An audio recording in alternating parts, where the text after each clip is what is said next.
The security footage showed my wife Elise bent over the conference table while her boss Brandon thrust behind her, her wedding ring glinting under the fluorescent lights as she gripped the mahogany surface. 3 years of marriage, reduced to a 20-second clip on my laptop screen. Before we dive deeper into this story, I have one small request. Please subscribe, drop a like, comment, and hit that hype button to boost this channel so more people can discover these incredible Reddit stories. I'd suspected for months. The late nights, the new lingerie she claimed was for confidence, the way she'd started calling me sweetie instead of my name, like I was some distant relative she barely tolerated. But seeing it? That hit different. My name's Aidan McKinnon, and I fix computers for a living. Not glamorous, but it pays well enough to afford our Victorian house in Portland, Maine. Elise worked as operations manager at TechFlow Solutions, one of those glass and steel companies that sprouted up after the old paper mills died. The camera had been easy to install. I'd told their IT guy I was doing a security audit for insurance purposes. Cost me $500 cash, but worth every penny for the crystal-clear view of my wife's betrayal. I rewound the footage.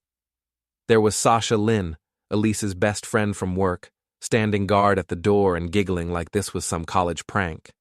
The three of them had turned my marriage into their personal joke. My phone buzzed. Elise texting, "Working late again. Don't wait up." I glanced at the timestamp on the video, taken 20 minutes ago. She was probably still there, probably still with him. "Sure thing, sweetie," I typed back.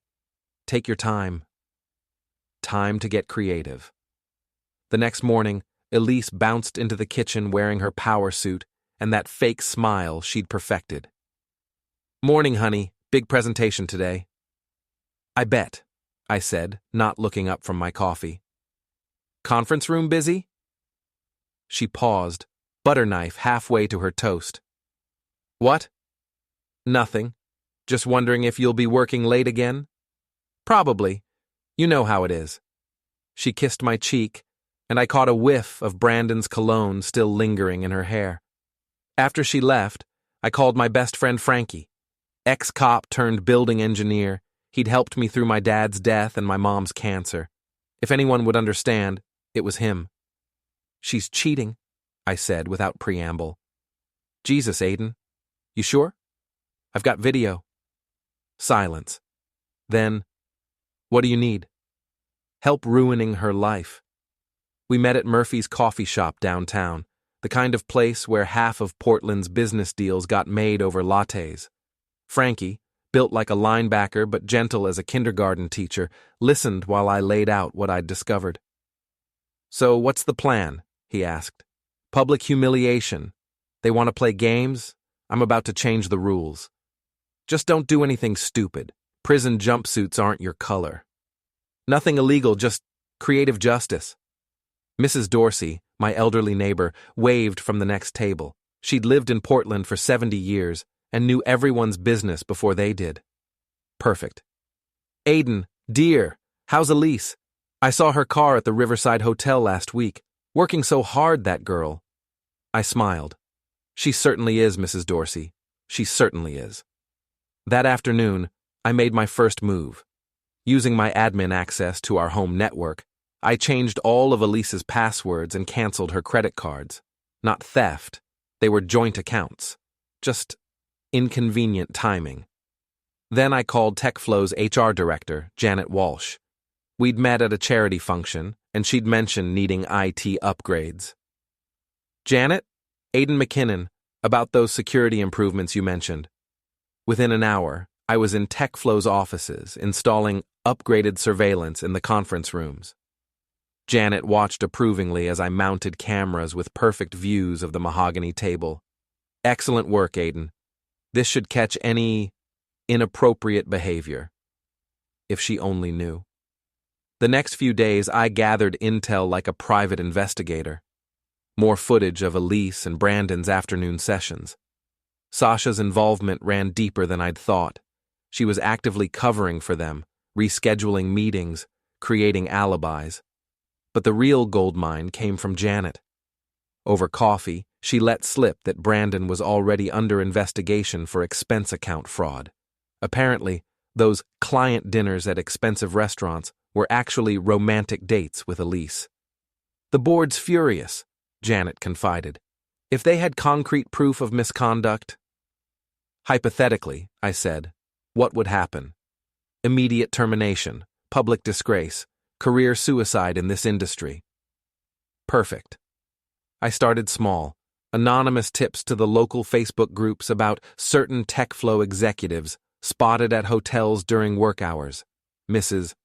Dorsey proved invaluable, spreading whispers through her church circle and book club. Then came the parking garage incident. I followed Brandon to the downtown structure after work, watching him swagger to his BMW like he owned the world. When he went to pay the meter, I slipped over to his car. 4 valve caps unscrewed, tires slowly deflating. I left a note under his windshield. Screw with my wife. I screw with your ride. 20 minutes later, Brandon emerged to find his car sitting on 4 flats, a crowd of TechFlow employees gathering to gawk. His face turned purple as he screamed at the parking attendant, demanding security footage. I watched from the coffee shop across the street, sipping a latte and enjoying the show. That night, Elise came home furious. Someone vandalized Brandon's car. The police think it might be corporate espionage. Terrible, I said, not looking up from my newspaper. Really makes you wonder who he's upset lately. She studied my face, suspicion flickering in her eyes, but I'd been practicing my poker face for weeks. I'm staying at Sasha's tonight, she announced. This whole situation has me rattled. Of course, sweetie.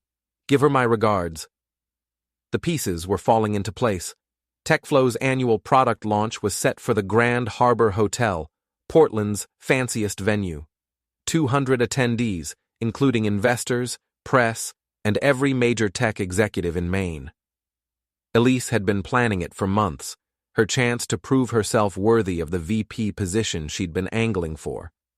She had no idea she'd just handed me the perfect stage. I'd spent weeks preparing. The hotel's AV system was surprisingly easy to access. A few calls posing as a tech consultant, and I had remote access to their presentation screens. The night of the launch, I positioned myself at Murphy's coffee shop across the street, laptop open, watching the live stream of the event. Elise looked radiant in her red dress, commanding the stage as she introduced the company's new software platform. Brandon stood beside her, smug and confident, occasionally whispering in her ear. Sasha managed the technical aspects, cueing slides and monitoring the feed. Ladies and gentlemen, Elise announced, let me show you the future of business automation. She clicked her remote. Instead of pie charts and market projections, the massive screen behind her filled with crystal-clear footage of her and Brandon's conference room encounters. Every sordid detail, every passionate moment, every betrayal of our marriage vows displayed in high definition for 200 of Maine's business elite. The reaction was instantaneous. Gasps, shocked laughter, phones appearing as people recorded the disaster. Elise spun around, saw herself on screen, and went white as paper. Turn it off! Brandon screamed at Sasha, who frantically clicked her laptop, but I'd locked them out of the system. For 3 full minutes, the footage played while chaos erupted in the ballroom. Investors headed for the exits. Reporters scribbled notes. Janet Walsh stood in the back, arms crossed, watching her problem solve itself. Finally, hotel staff killed the power to the entire AV system. But it was too late. Half the audience had recorded everything on their phones. By morning, it would be all over social media. Elise found me in the crowd, her face twisted with rage and humiliation. You bastard! How could you? Smile for the cameras, sweetie, I said, nodding toward the reporters still filming. This is your big moment. Security escorted all 3 of them out as I walked calmly to my car, whistling. The fallout was spectacular. TechFlow's stock dropped 12% overnight. Brandon was terminated immediately, his wife filing for divorce before the weekend. Sasha lost her job and faced criminal charges for helping embezzle company funds, something I'd discovered in the expense reports and anonymously tipped to the FBI. But Elise went nuclear. She showed up at our house with Tom Bradley and Mike Chen, two guys I'd considered friends until they chose sides. Tom owned a construction company. Mike worked in finance. Both had wives who'd been in Elise's social circle. "We need to talk," Tom announced, pushing past me into my living room. "About what?" "About you destroying an innocent woman's career over a misunderstanding," Mike said. I laughed. "Misunderstanding? Did you see the same video everyone else did?" "Elise made a mistake," Tom continued. "But what you did was cruel and vindictive. Public humiliation? Really? She humiliated me first, for months." "That's between you two," Mike snapped. "You didn't have to ruin her professionally." "Actually, I did." I sat down, gesturing for them to do the same. They remained standing, trying to intimidate me. "See, when you betray someone, there are consequences. Natural law." "You're sick," Tom said. "Jennifer's disgusted with you. She's cutting ties completely." "So is Lisa," Mike added, referring to his wife. "The whole group thinks you've lost your mind." "The whole group can kiss my ass." That's when Tom stepped forward, hands clenched into fists. "Watch your mouth." "Or what? You'll hit me? In my own house? Over my cheating wife?" Frankie chose that moment to walk in from the kitchen, all 240 pounds of him. "Everything okay, Aiden?" Tom and Mike suddenly looked less confident. "Just some friends explaining how I should have handled my wife's affair," I said. "Apparently I was supposed to quietly accept it and move on." "That's not what we're saying," Mike backtracked. "Then what are you saying?" "That you went too far," Tom insisted. "Elise is broken. She's talking about leaving town, starting over somewhere else." "Good. She can take Brandon with her. Brandon's marriage is over. His kids won't speak to him. Was that really necessary? He knew I existed when he started screwing my wife. He made his choice." They argued for another hour, trying to convince me to somehow undo the damage, to publicly apologize and help Elise rebuild her reputation. When I refused, they played their final card. "If you don't make this right," Tom said, "you're dead to us, all of us. Jennifer, Lisa, the whole group. You'll be completely alone." "I'm already alone," I replied. "My wife made sure of that." They left, slamming the door behind them. 2 weeks later, Elise made her last desperate play. She'd been staying at Sasha's apartment, but with Sasha facing federal charges, that arrangement was ending. She needed money, needed her things, needed some way to salvage her life. She also needed revenge. I found her in our basement at 2 a.m, going through my computer equipment with a crowbar. "Looking for something specific?" I asked from the stairs. She spun around, wild-eyed and desperate. "The original files. I know you have copies of everything." "And if I do?" "I want them destroyed, all of them, or I'll claim you installed illegal surveillance equipment." "Good luck with that. I have written permission from your HR director." She swung the crowbar at my laptop, smashing the screen. "I'll destroy everything." "Go ahead. It's all backed up in the cloud." That stopped her cold. "What do you want, Elise, really?" "I want my life back." "You threw your life away for a quickie on a conference table. That's not my fault." "It was a mistake. People make mistakes." "Mistakes are one-time things. You had an affair for 6 months. You planned it, executed it, and laughed about it with Sasha. That's not a mistake. That's a choice." She collapsed onto my workbench, sobbing. For a moment, I almost felt sorry for her. Almost. "I loved you," she whispered. "No, you didn't. You loved the idea of me, the stability, the house, the respectability. But you never loved me." "That's not true." "Then why Brandon? Why him?" She looked up, tears streaming down her face. "Because he made me feel important, powerful, like I mattered." And I didn't? You made me feel ordinary. There it was, the truth, finally. Well, congratulations, I said. You're about to find out what extraordinary really costs. I pulled out my phone and showed her the screen. A news article from that morning. TechFlow executives face federal investigation for embezzlement and fraud. Her face went white. What did you do?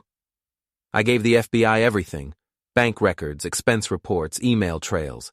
Turns out Brandon wasn't just stealing company money for your dates. He was skimming from client accounts.